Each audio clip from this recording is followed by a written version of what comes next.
So the first film was wildly successful, as we all know. What was that like for you when that movie came out and it was so popular with people?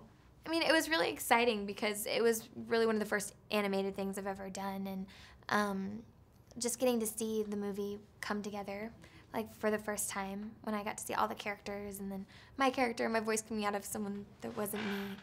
I don't know, it was really exciting. Cool.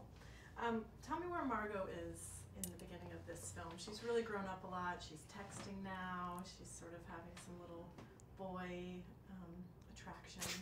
Yeah, it's fun getting to play Margot a little bit older in this movie because they're more of a family now. So she's not as worried about her sisters, and she has her first crush. And I love the animation, like the way Antonio looks and how he like flips his hair and he's just so suave, and she can't help but fall for him. Yeah, that's a really, really cute scene in the mall where she's like, oh my god, she's blown away.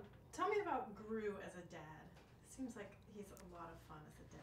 I think Gru's an awesome dad. I think one of the coolest things about this movie and the first one is you really get to see him transform. Like in the first movie, he's so despicable in the beginning and evil, and then he really turns into a great dad. So in the beginning of this one, you can really see how much he's changed in Despicable Me Too, and how much he's just focusing on being a really good dad. I love when he becomes Gru Zinkerbell. Yeah. Can you tell me about that scene and you know, sort of what that shows about Gru as a dad?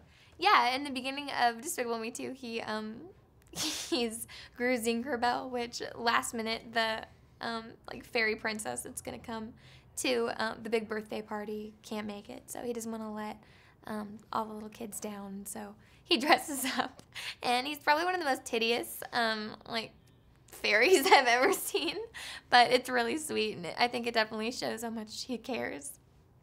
And how it just shows how he'd do anything for her. Now you've done 2 movies with Steve Carell, and you've gotten to spend a lot of time with him.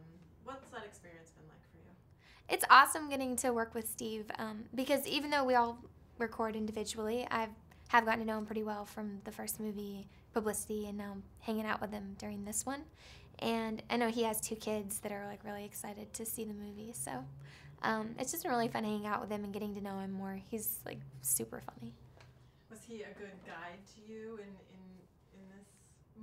this movie, like how to bring life to your character or anything?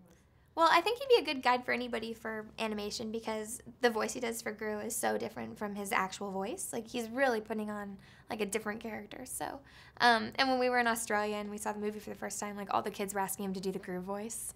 So he said, like, his son, like, constantly makes him do it. Like, he's like, could you just, like, be Gru for a little while? His son's like, you'd be more fun as a dad. It's great. So I saw the movie last night in a packed theater. It was full of like men and women and children, and they were all laughing and loving it. How does it feel to you? Is it exciting that, you know, this second one is, I think, more